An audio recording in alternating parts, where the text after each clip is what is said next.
Hello, everybody. I had some frame problems during frame rate problems, connection quality problems during my last stream. It was getting to like 23 to 27% drop frames. I ended up having to end the stream prematurely, though I was fortunately able to finish everything I had wanted to get done. And this time it's hovering around 6%. I think a lot of the extreme weather, the extreme winter weather.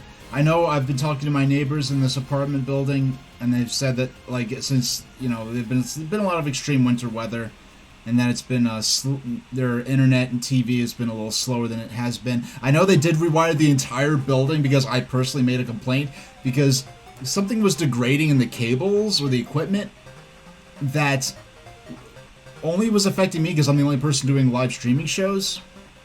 Now, another thing you may have noticed that is not doing anything is my, oh, okay. Alright, at least the ticker is working, but, yeah, the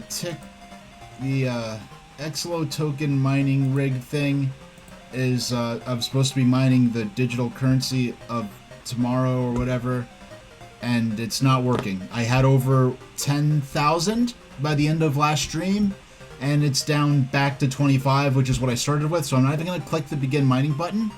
Now, as for my viewers, your XLO tokens that are in your channel point totals should be fine. I did bring back the Sodor lore reading redemption, but for me, I had over 10,000 and I'm back down to 25. So what I want to do real quick is, okay, where's the volume for the music here?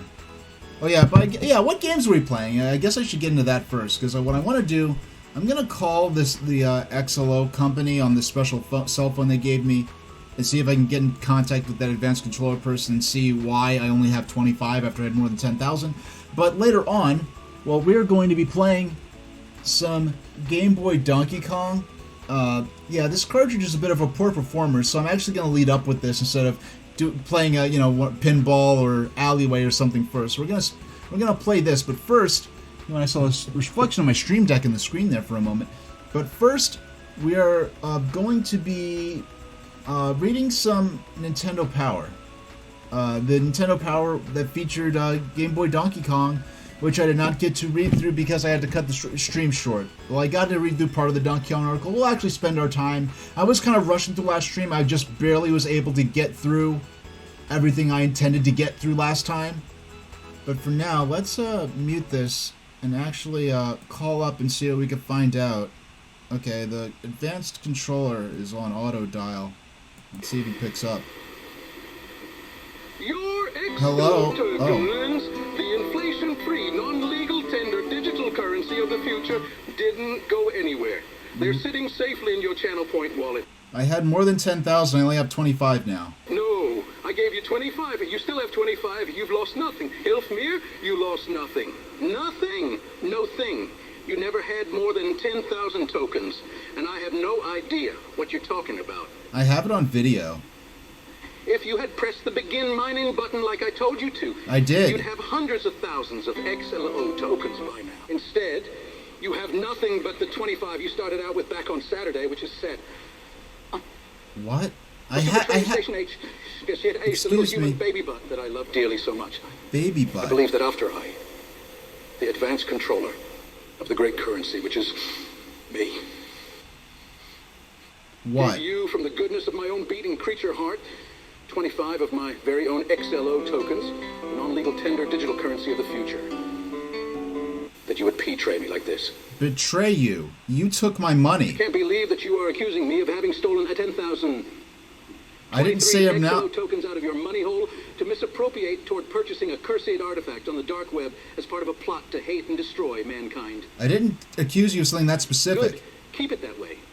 Okay. Now let me call you later while I make up an excuse for why the money I tricked you into mining for me is missing.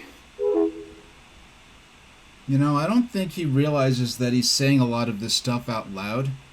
Because this guy is obviously more and more strange and weird. But, yeah, we'll let him call us back, see if he can come up with a good excuse as to why my money's missing. And until then, I'm not pressing that mining button again until he can come up with a plausible reason why I should believe that my money, my XLO tokens, the unofficial money of tomorrow or whatever, is keeps going missing. But we're going to start off with the magazine. Where's my funky music? Where are my jams? Here we go. They should come back in a moment. Where are they at? Any second now.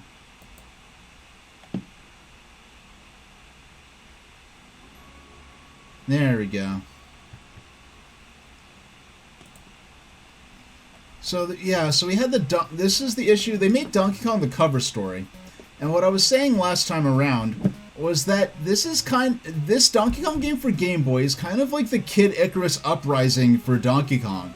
Between, I think, 1983 when Donkey Kong Jr. came out for NES, arguably since 88 when Donkey Kong Classics came out for NES, which included Donkey Kong and Donkey Kong Jr. Really, there had not been a Donkey Kong release of any kind since 1988.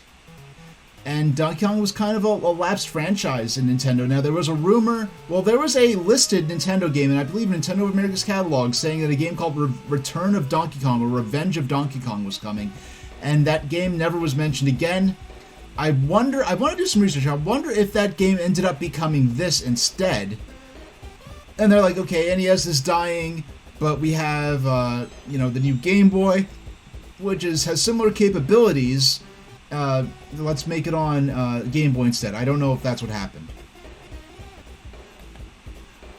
But, yeah, so this is as cool as it gets. Look at this. This is, I believe, I'll be darned if that is not. Is that Skate or Die on the Game Boy screen? That would be really dope if it was. I don't know if there's a Game Boy version of Skate or Die. I know there's definitely an NES version released by Ultra Games, Konami's label to get around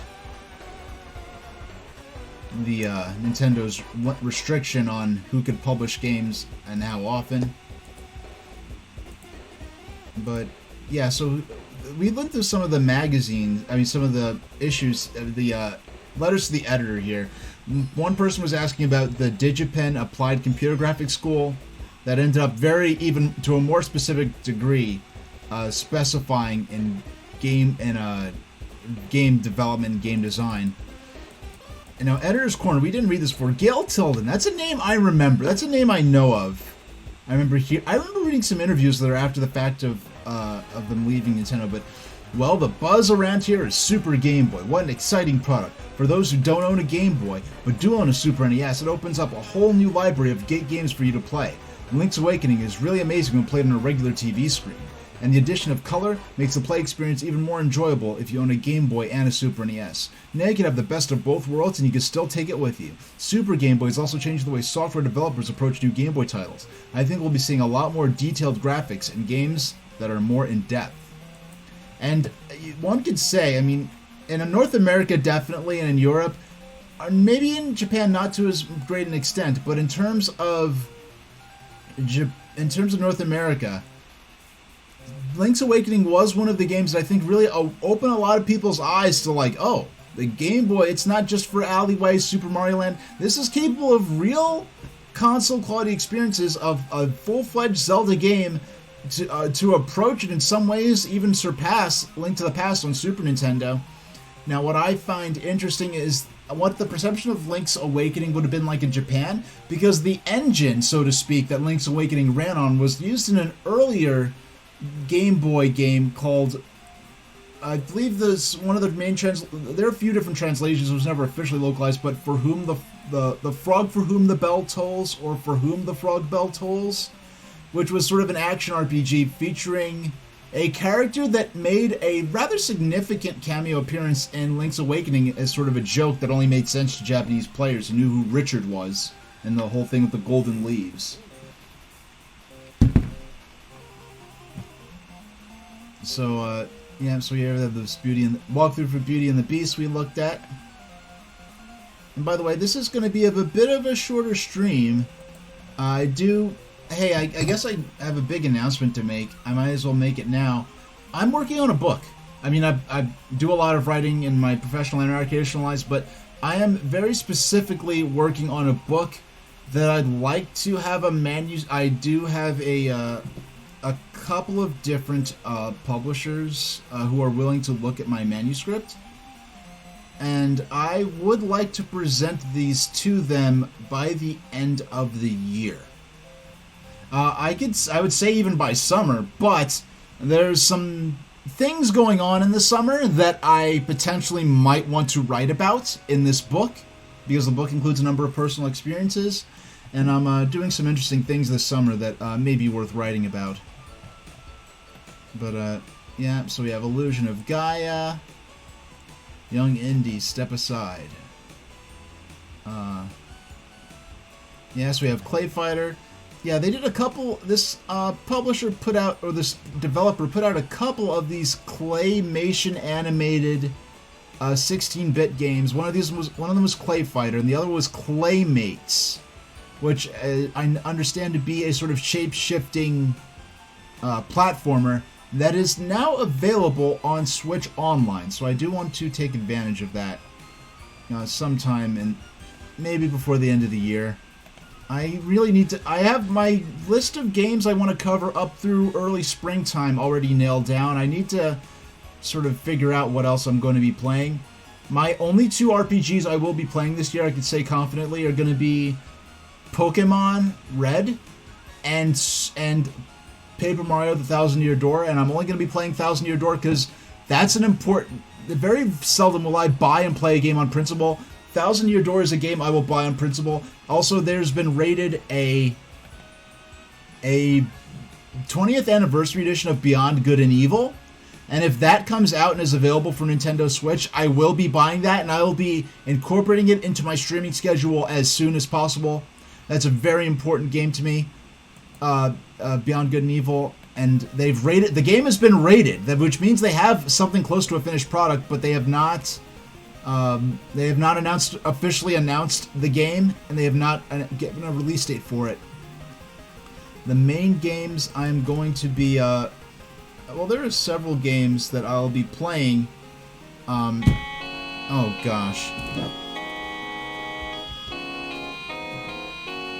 Alright, let's pick this up and see what he has to say, what excuse he has for why all my money's missing. All my XLO tokens, excuse me. Here we go. Hello. Hello, my little sesame seed-eating mammal boy, train station age. Hi. I figured out why you lost all but 25 of your XLO tokens, the non-legal tender digital currency of the future. I love to hear this. Those were just practice tokens. Oh. You can't keep these. This is a normal part of the hazing Hilfmere, the onboarding process. Oh. You can continue mining practice tokens until I mail you the XLO Redemption Center Coincidence Survey. What? You need to take it in order for your tokens to count. Once you take the survey, you can begin really mining the XLO token, the non-chicken tender digital currency of the future. Until then, keep mining practice tokens for me, so that I can take them from you to spend on naughty business. Naughty all business. While you remain unawares. Huh? Bad bye. My favorite victim creature.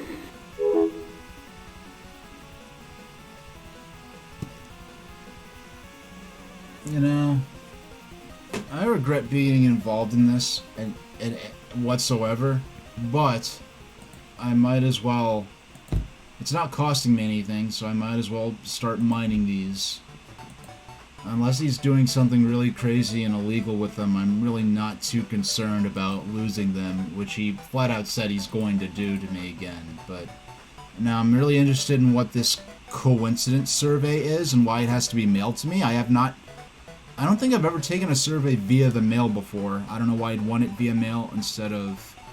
I mean, he sent me this creepy custom XLO cell phone. Why can't I take it on here? Though this isn't really a proper smartphone, so I guess that's why. Anyway, yeah, let's get back to... Yeah, let's finish up the magazine and get on to the gameplay. Alright. So, where's my PDF reader? Oh, here it is.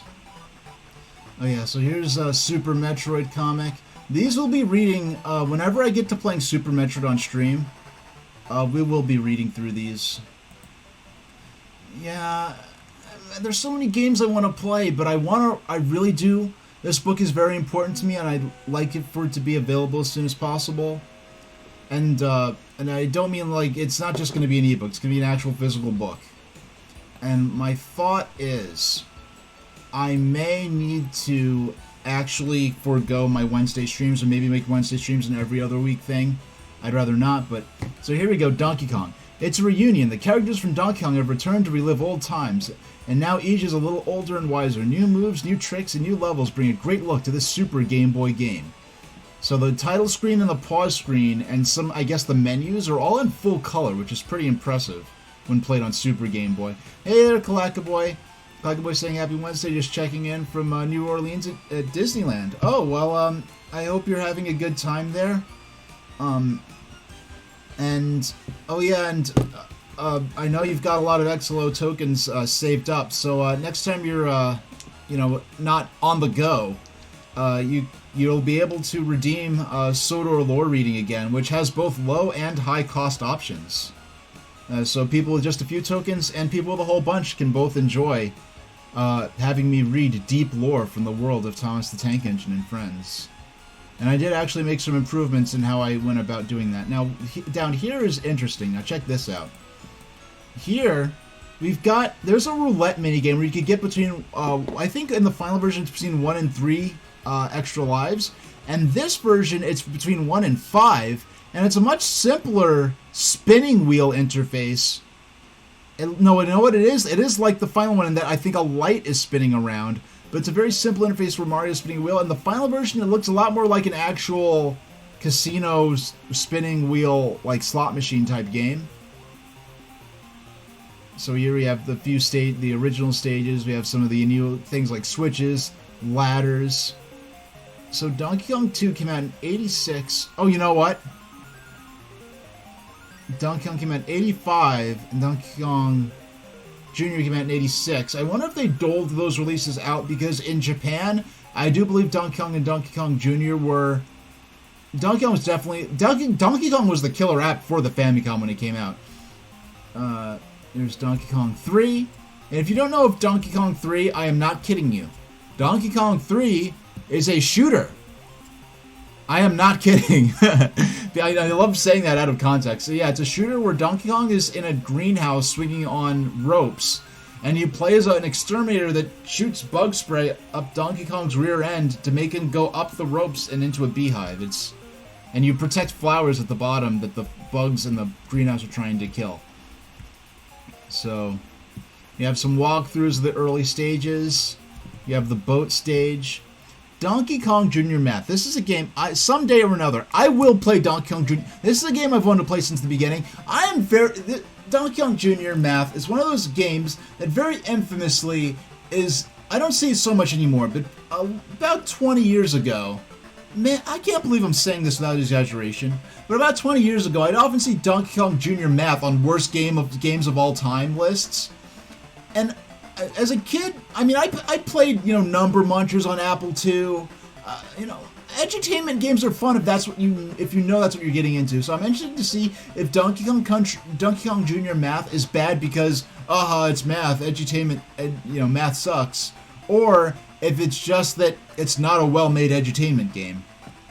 I'm interested to discover that someday. So 88 was Donkey Kong Classics. Okay, that's the end of the article. Wowee, I did not realize that was the end of the article. I did not realize I had effectively reached the end of the article. Stop that roach. Don't get infested. This looks like Sakoban.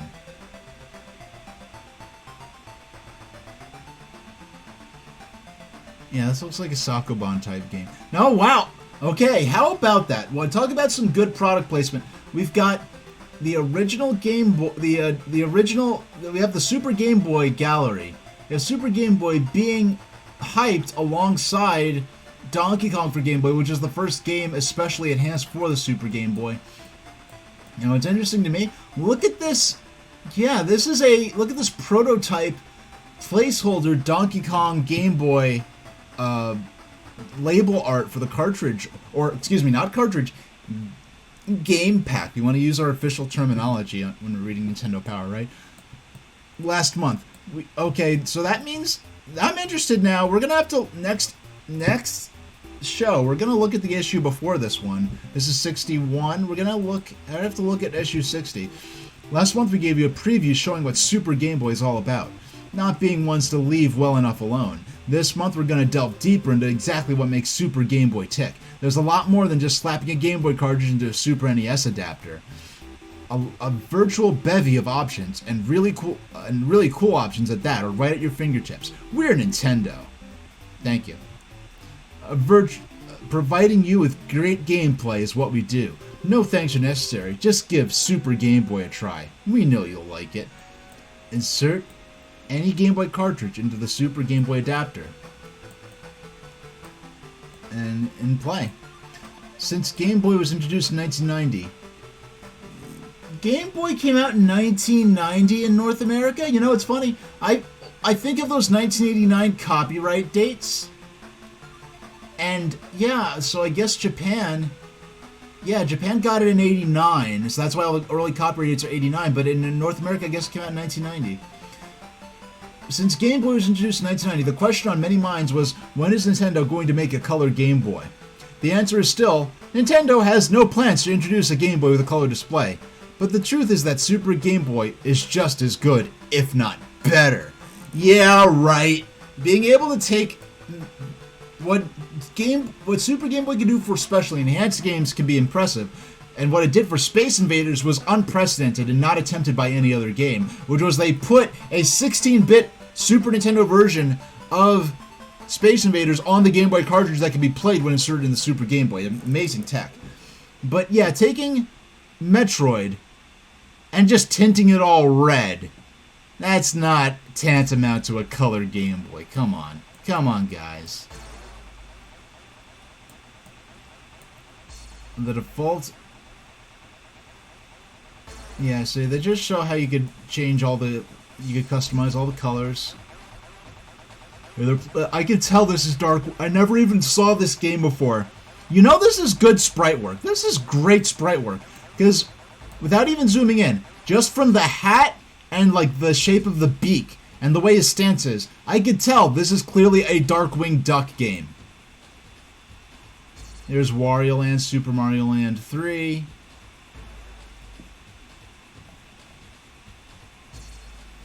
So, oh, and we're nearing the end of the magazine, actually. Yeah, we're not at the point where Nintendo is actually taking paid ads from third parties. So we still got NES coverage coming on here. Oh my gosh, look at this. Look at this game.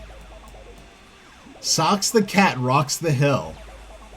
Socks lives at 100 Pennsylvania Avenue, along with Bill and Hillary. Unlike his famous master, Socks becomes the first Clinton with his own video game, thanks to Kaneko. In the game, it seems a group of foreign spies has nabbed the suitcase holding the nuclear button. Pretty bad news. Luckily, Socks sees the whole dastardly deed and heads off to warn the press. As you might imagine, all sorts of subversive mice and other deviants try to stop Socks. What you might find hard to imagine is the stage guardians, inexplicably. These characters are based on former political figures like ex-presidents, although to protect the innocent, no names are used. Why would an ex-president want to stop Socks on a mission of vital interest? Go figure. The action in Socks is traditional hopping and bopping with 9 lives to get it right. Yeah. Even Nintendo Power is like, the challenge can be fairly high, but it's mainly due to poor play control. This game went unreleased. And it's kind of funny because, you know what's interesting? This game got unreleased, whether for political reasons or because the game itself doesn't, even Nintendo Power's like, this game doesn't seem that good. But there was a cartoon a couple of years after this called Road Rovers, where basically it's about the dogs of several, like, heads of state from around the globe get transformed into anthropomorphic canine superheroes. And it's it's very mid-90s. It is very mid-90s, very post-Cold War. Very, like... Yeah, I'm not even going to get any deeper into it because it can get uncomfortable and controversial very quickly. Now, check this out. Check this out. Now, Donkey Kong.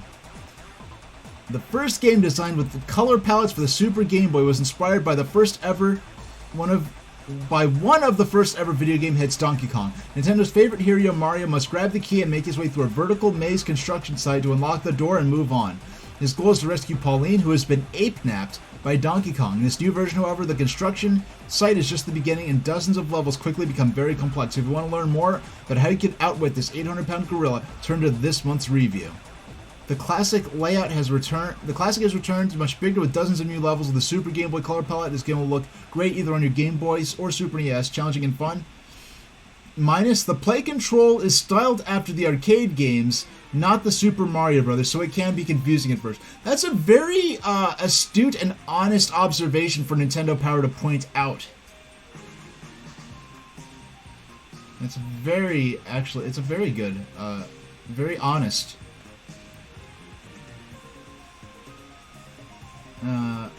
So we got Pack Watch, Mighty Morphin Power Rangers, Fighters History, Adam's Family Values, Lord of the Rings Volume 1, Jam It, basketball game. Here we go, Space Invaders. Another classic arcade game comes to Game Boy thanks to Taito, this time in the form of Space Invaders.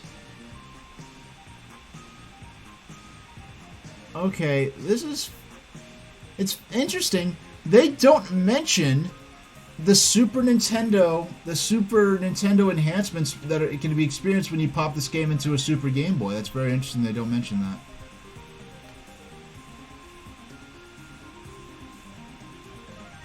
Yeah, and here's Bonk's Adventure, and I still think of Bonk as being like a sort of TurboGrafx 16 character, but he was on NES as well, and I think Game Boy. Here's an ad for the Super Game Boy and Donkey Kong. Okay, that's the end of the magazine. So, oh goodness. So I just want to give a preview for anyone who happens to donate their... Well, I guess that's not a donate. If you spend your XLO tokens... Wow, I'm already past 2,000 tokens. I wasn't even paying attention. It took me like an hour to get there last time. I mean, these are practice tokens, though, so I don't get to keep them. But, yeah, you'll get to have me read to you some deep lore from the world of Thomas the Tank Engine and friends. And if you think I'm kidding or exaggerating, you have absolutely no idea how complex and intricate Thomas the Tank Engine lore actually gets when you go to the source material. But right now, you're hearing a cacophony. Brilliant. Why am I seeing you? No, that's, excuse me. Oh, that's Bill Preston. Okay. Why am I not seeing you in my chat window? That's very strange. I see you. Yeah, why am I not seeing you in the window? I thought you were... I'm like... Yeah, yeah, the overlay distorted the screen so much I thought... Okay, now it's appearing. That's very strange. I've never had a delay like that before. But, yeah, that's, I think the advanced controller called me that once, because I don't think he cares much for details. But, I think he does watch the stream, so I don't want to talk too much trash about him. But, yeah, hey there, Bill. Yeah, if you missed, I don't know if you got to see it earlier, when I started the stream, I had more than 10,000 XLO tokens. When I started the stream today, I only had 25. I called the advanced controller with the XLO cell phone, and he said that those were just practice tokens, I don't get to keep them, and that I have to take what he calls a coincidence survey that he's sending in the mail in order for me to keep the tokens. So for now, we're just going to keep mining these, I guess, practice tokens that are just for my ego. Or at least that's the excuse he makes, because he very clearly keeps taking the tokens themselves from me. But I'm just playing along to see how crazy this whole XLO token situation gets.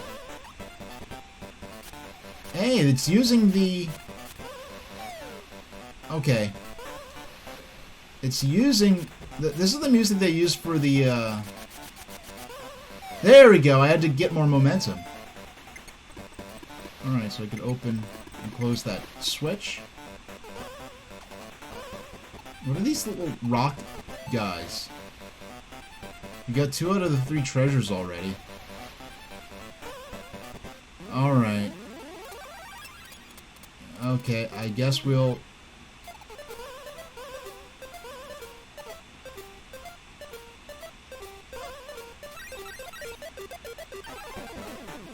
Doggone. You know what? Oh, you know what? I see what I need to do. I need to use that temporary platform to get that little rock guy down there. I don't know if these are supposed to be barrels because we're on a ship. You have to get him over there. Yeah, we have to get him over the spikes, and then I could potentially jump over onto... Alright, I get it, And these time limits, boy howdy, are these time limits tight.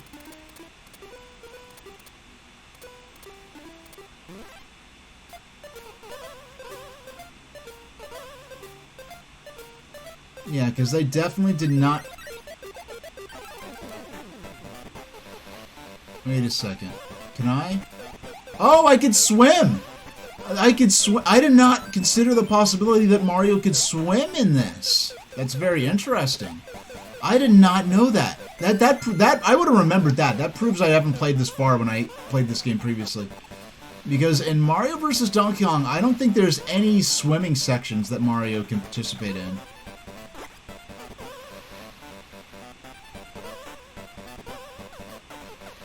Alright.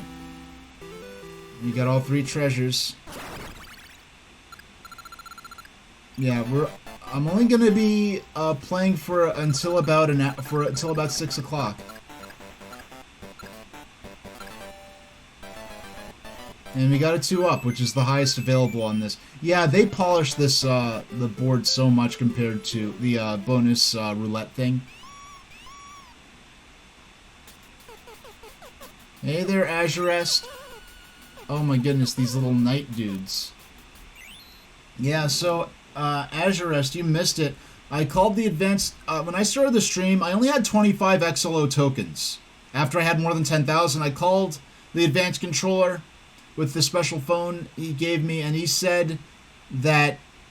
well, first he tried to gaslight me and say I only had 25 tokens to start with. Then he said that let him call back and he'd come up with a better excuse. And then he called saying that these are just practice tokens, and he's mailing me a survey that I have to take for next stream. And then once I take the survey for him, then I'll get to keep the XLO tokens. But the tokens that are in everyone's channel point totals are safe. You'll be able to spend those on redeems if you want. And if anyone's interested and has the tokens to redeem, they are both normal and deluxe options for the Sodor lore reading, which is a... Well, it's I read deep lore from the world of Thomas the Tank Engine and friends. If anyone thinks that Thomas the Tank Engine does not have deep lore... Oh my gosh! He has a ranged attack! I was not aware of that. Yeah. Yeah, it's bootleg, but the thing is, these tokens don't cost me anything to mine, so I really don't care that much. I'm just sort of interested to see how crazy this whole situation can get.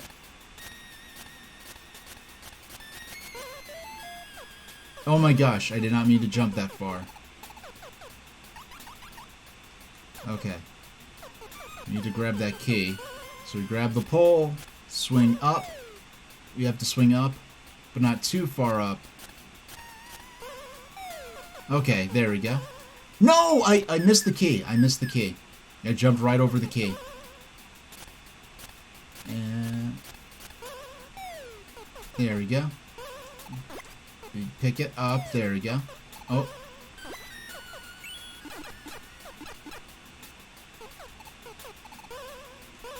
Okay. You know what? The key was left... I thought I'd be able to take out the crab using the key, and that was not the case. And jump. No, that time I went too far. Am I gonna time out just from jumping too far to get the key?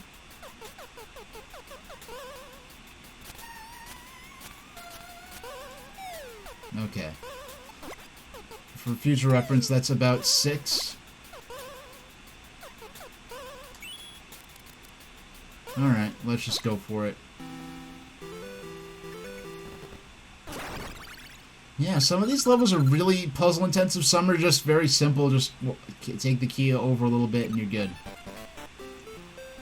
We're almost halfway through the world already. Is that a robot? What kind of sense does that... I don't mind there being robots, just... Oh no, you know what? I think those are supposed to be divers in old-timey diving suits. I think that's what those are supposed to be up there.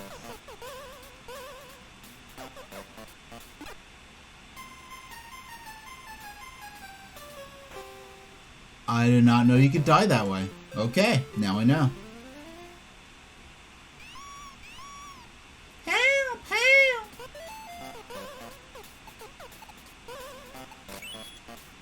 Alright. So if I crouch... There we go, he pushes me through and I'm safe.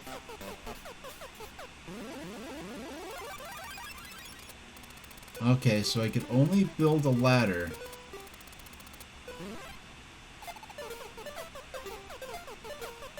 Huh.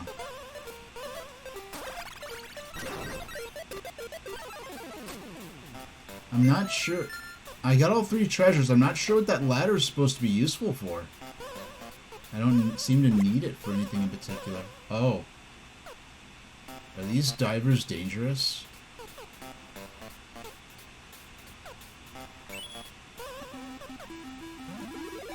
Yeah, these divers are dangerous.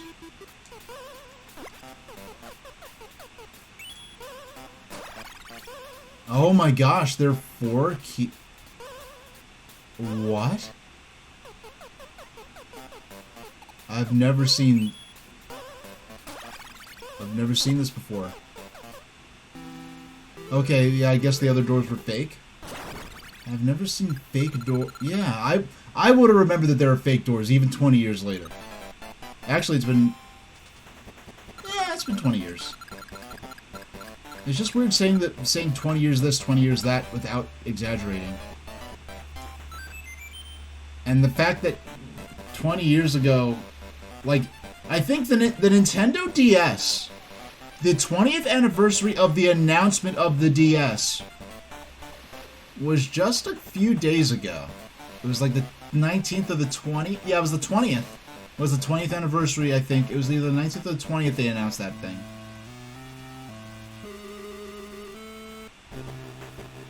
Okay, it's a boss fight with Donkey Kong. Oh.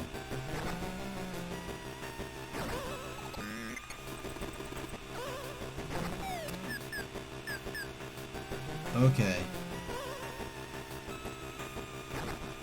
I'm very... Huh. This is a different type of...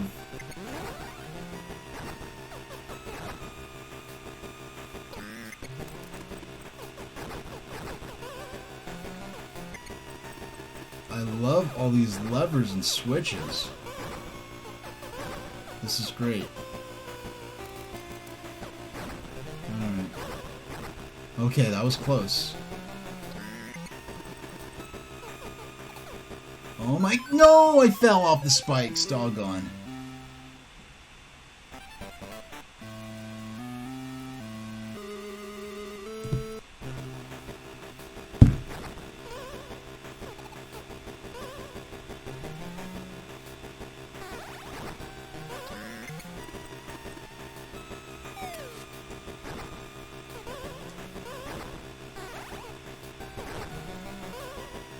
Alright.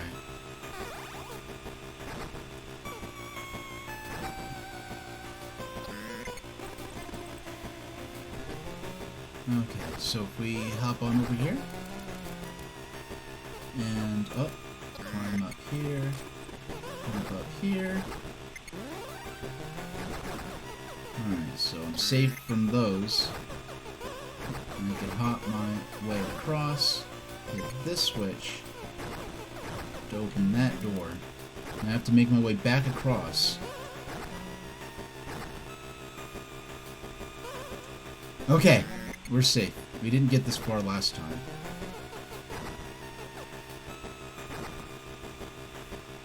And close that switch, and we take this right up. We did it. We got the mini-boss down. I think we can finish this world. Oh, I think we can finish this world today. If we finish this world, I am going to play some Revenge of the Gator.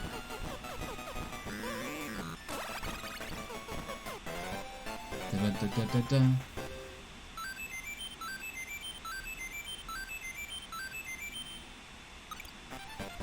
Save? Heck yes. Alright.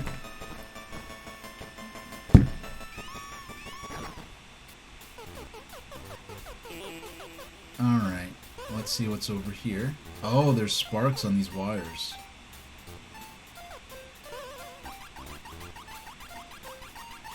So if we... Oh.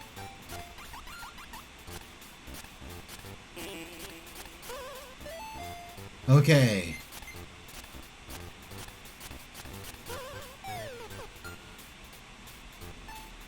Alright, so we got this trash can.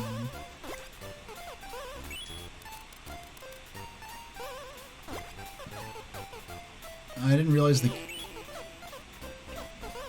Oh! Okay, I don't know if I got the timing wrong on that jump, or if you're just not allowed to make that jump. Like, you just can't... They're just too tall for you to jump over. Yeah, I didn't necessarily... Because the thing... I wasn't expecting...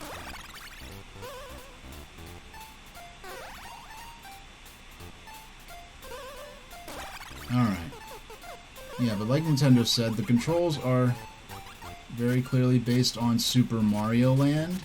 No, very clearly based on Donkey Kong. Wait till he's gone and... Woo!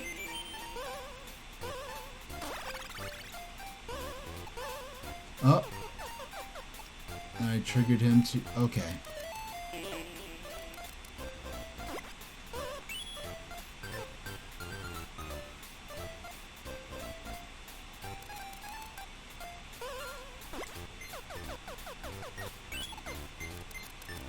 I saw something...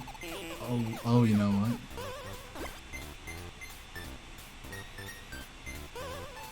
Okay.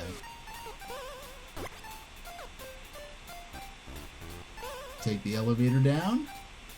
I won't worry too much. Okay, as soon as my feet hit the ground, it triggered the exit sequence. You know, I just realized how sort of...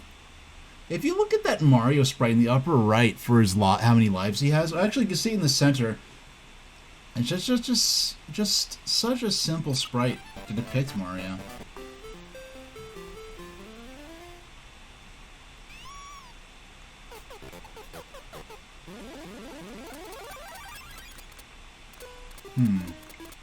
I mean...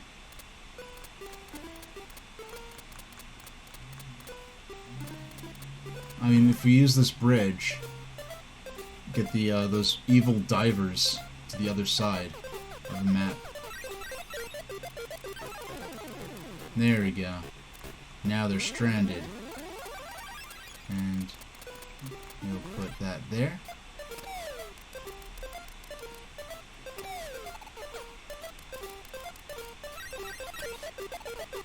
Oh, do I have to climb all the way up? Okay, I did not realize that was a solid platform. If I look silly, that's... Oh, you know what? Okay, so I do that... Huh.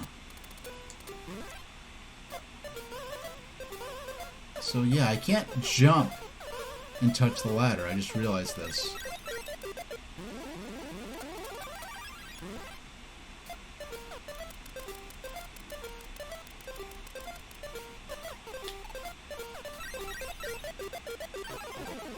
Oh. I lose them both at once? Okay. Or at least, I'm guessing in that particular instance. Oh, you know what? Okay, I get it now. I get it. Or that's not what I expected to happen when I touched when I did that.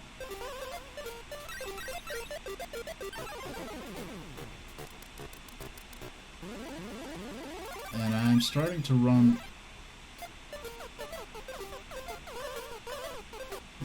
Starting to run low on time.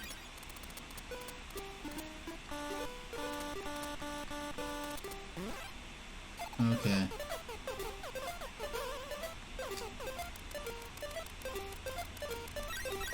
Yeah, this one I'm actually using multiple brain cells to have to try and figure out. Oh, you know what? I think I figured it out too late. Wait, unless... The only way I see this working is if there's a way to... Wait a second. What have I been...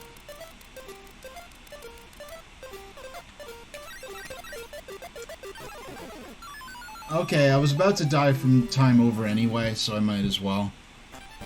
Let's try this. So let's try this again.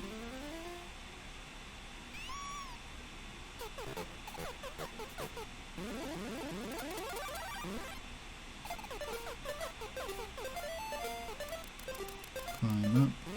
Wait.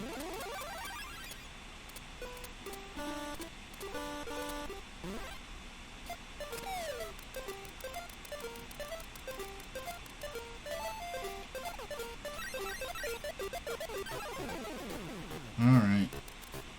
So at least I can... Wait, so...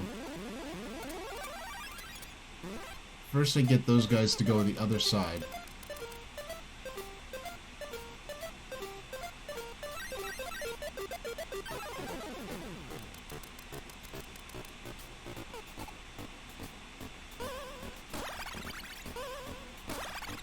Oh, wait.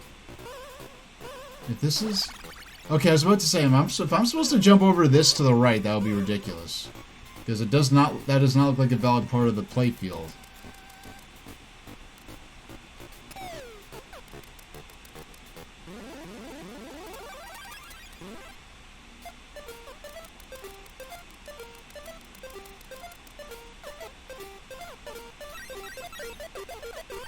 God, okay, so... Oh. Was that really all there was to it? It was just running across that... Okay. I thought I was going to have to do some kind of clever thing where I had to make a ladder here and then do this and that and... Kind of like... Okay. I was apparently thinking too hard for that one. 2 out of 3 treasures with that one. If we beat this world, we'll move on to play a little Revenge of the Gator.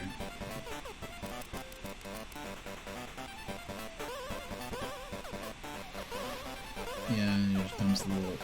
I don't know what the deal is with these little, like, Spartan warrior dudes.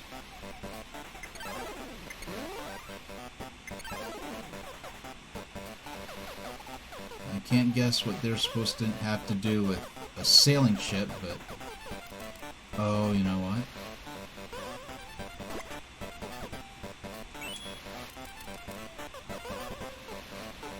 Okay. I forgot, they can crush you to death.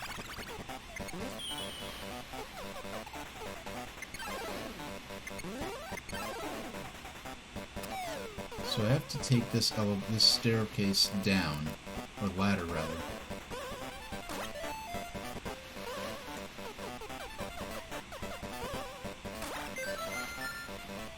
Alright, I have all 3 treasures. Now I'm gonna need to use the Spartan warrior I'm gonna have to have him shove me underneath here, and then I jump to get that lever. Very narrow jump.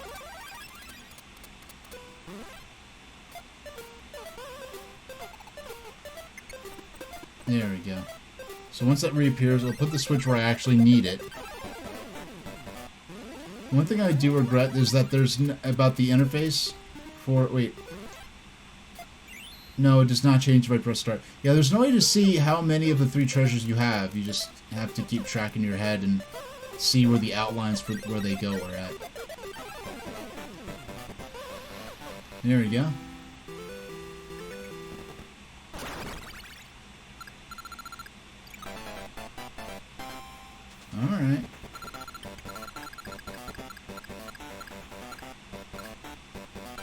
Hey, there we go.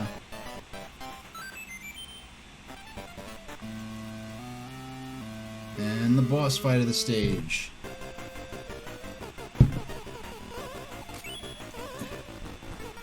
I mean, heck, the barrels here are possibly even more appropriate than in the construction site. So we just have a much longer vertical play field here to deal with. Oh, okay, I just narrowly avoided getting slammed by that barrel, and I got lucky avoiding.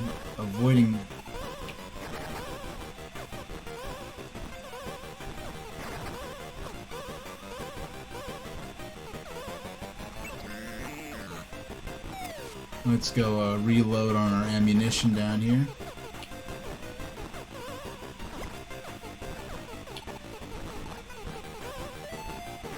And I like how when you jump over the barrels it makes the da-da-da sound.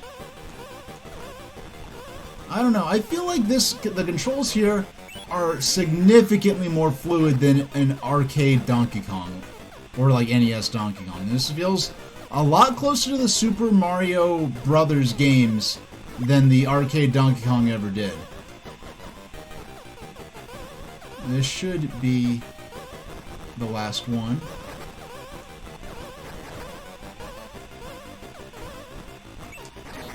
Okay, I was about to say, I'm like, did that better not count against me or something silly like that. Let's see what the next world is. We went through the city, the jungle, and now this ship. What are these mountains?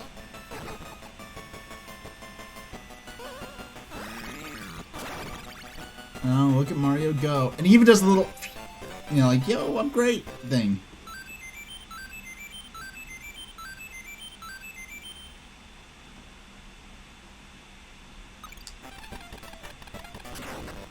Yes, we're saving. Strobe effect warning. Wait, okay, you know what? The last one was a forest and this one's a jungle, so I guess this implies more of a tropical rainforest. But let's switch over. Let's play some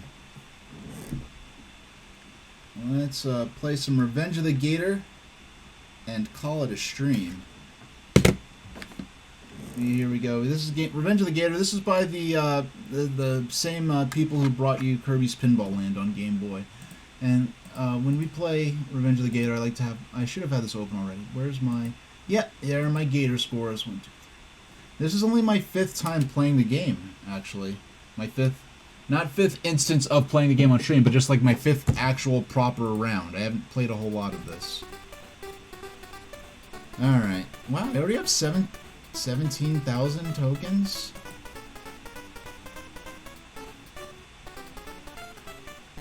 Okay, good.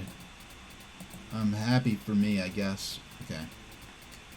Alright, let's give this a shot. We'll probably only have time for a couple of games because I'm gonna end the stream on the hour.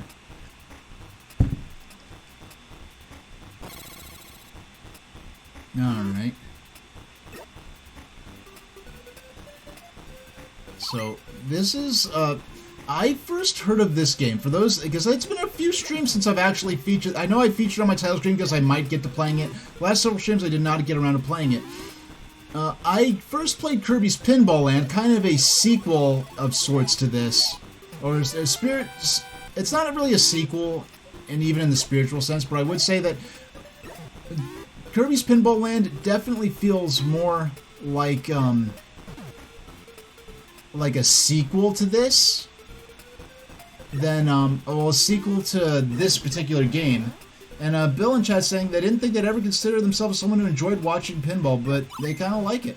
You know, I think part of the reason, I'm not trying to like sort of toot my own horn like, oh, I'm this fantastic entertainer, but what I will say is that I do sort of use pinball video games as a sort of form of elaborate thumb twiddling, and I usually have lots of interesting things to talk about, well, at least things I consider interesting enough to actually run my mouth about. Like, for instance, that Pal World game that's come out, which has been frequently described as Pokemon with guns. It looks like kind of a... I first heard of this game a couple of years ago, and this game got a lot of attention when they first, with the first couple of trailers, simply with the sheer absurdity of its premise. Because what Pal World is a game about... It looks like a Pokemon, it looks like a Pokemon homage, right?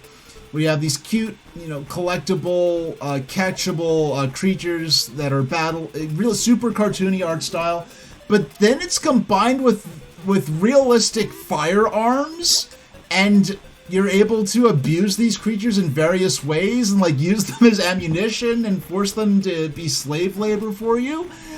So it's just kind of this absurd parody that I really thought it was a game that was going to rely entirely on shock value and the novelty of the absurdity of its principle. But it turns out the game, apparently, among many who've played it, is pretty decent. Now, there's lots of controversy that's not about the actual games themselves, the game itself. There's controversy because this game was not made using AI, but the developer has said some things in favor of the use of AI-developed resources, AI-generated resources in game development for future titles.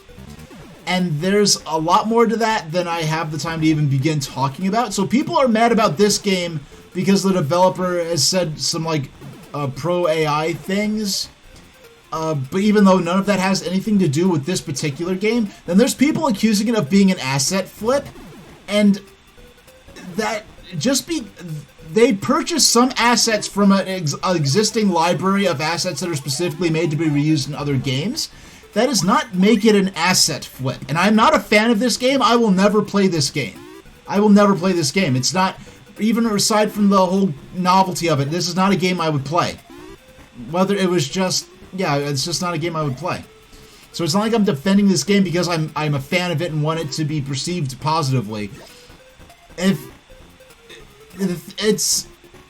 Many of the leading YouTubers use images from libraries of stock images that are specifically made to be used. And not only will they use images from those stock image libraries, a lot of major professional YouTubers I do this for a living, please support me with donations, please support me on Patreon, please pay for memberships here on YouTube, will take images from these professional image libraries and just post the watermarked, unpaid for versions, explicitly watermarked, and effectively steal the images for use in their video without actually paying for the licenses to use those images. Now, some of these image libraries, have questionable in the sourcing of some of their images. That's a whole other story. But the whole thing, the idea that I'm supposed to be taking you seriously as a professional entertainment creator, but you're just using unlicensed images for these stock images libraries and with the watermark still apparently on. That's a whole other can of worms. But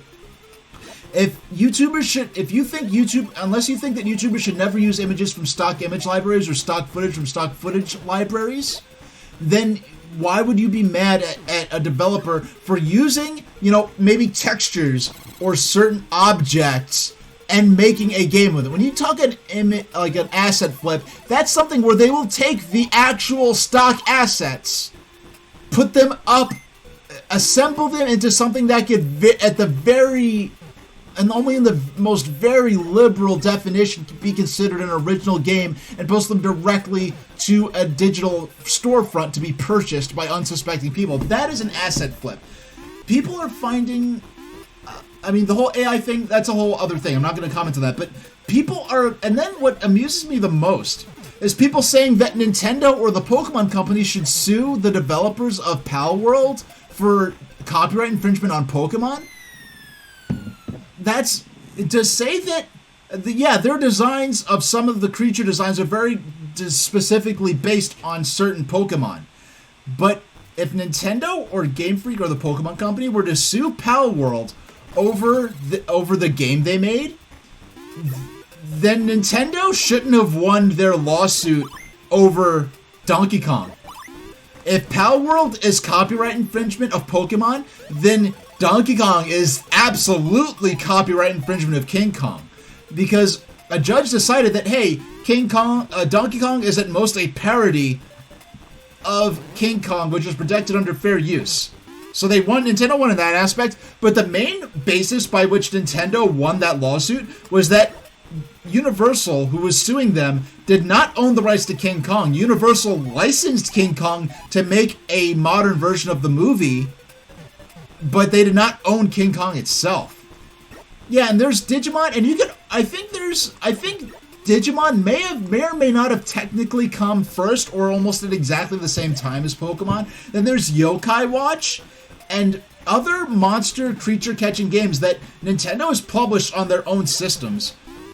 Now, Pal World comes, I think, a lot closer to being a direct parody of Pokemon as opposed to a Pokemon-inspired game than those do. But, 1511150. 1511150. Alright. Better than the last game, my last attempt. And so, yeah. Hey, I finished that talking point and point of discussion. And, hey. I'm going to give, for those who, I think a lot of my newer viewers may have never seen the Sodor lore reading before. So I will give you all the Sodor lore reading. It's my new channel, Point Redemption. It's been brought back after, actually, I think a couple of full years. It has not been part of my stream. So I will show you all, for Sodor lore reading, is I'm going to read you a piece of lore from the Thomas the Tank Engine universe. And I know many of you are probably thinking, like, how deep can Thomas the Tank Engine lore get? Well, I will read this for you. This is legit. This is not something I made up, but I will read you a little bit of backstory on, actually, let's, okay, oh, thank you, Bill Preston. Yeah, so, I was gonna actually give you this one for free. But, yes, so, for those who are unfamiliar with the source material, this here is on the background here. We've got a map of the island of Sodor, and so we're gonna read a little bit about the Sudrian character. And I will read this one again later on. But the earliest known inhabitants of the island were of Celtic stock. Their language, Sudric, is a variation of Manx, but the difference is not enough to prevent Sudrians and Manx understanding each other. Whereas, however, the Manx people are a fusion of Celt and Scandinavian, Sudrian ancestry is more mixed. In addition to the Scandinavian and Celt, there are many of Scots or English, mainly Cumbrian ancestry. But whoever their forebears may have been, it would seem that the Celtic strain has, in the main, prevailed. They are proud to call themselves Sudrians, and remain a remarkably close-knit community whose main desire is to manage their own affairs without interference from those whom they dub come-overs or foreigners. By accident of history, while the Isle of Man has retained home rule, Sodor has, since the 15th century, been attached to the Duchy of Lancaster. But Sudrians have never allowed that circumstance to disturb their way of life. While paying lip service to Westminster, they pursue a traditionally independent course. So that is the first little bit of lore about the island of Sodor. So yes, this is the level of depth we are going into. That was an actual writing from the creator of Thomas the Tank Engine. And if you're not familiar with the backstory of Thomas, it actually started in the first book was published in 1945, and the television series didn't start until 1984. So you have quite a bit of world building and lore predating the television series. Yay, where's my end screen? There we go, there's my end screen. It'll show up any second now. Yeah, so that'll call it for this show. I will be back on, well, it'll show up at some point. I forgot if I actually updated my my end screen. I have no idea if I actually updated my end screen or not. We will see that any second now. Any second now. There we go. And I did not update my end screen. It will not be January 24th, Wednesday. It will be Saturday 27th, the Saturday. So let me look around. Is there anyone I am... yeah, I actually think... Hold on.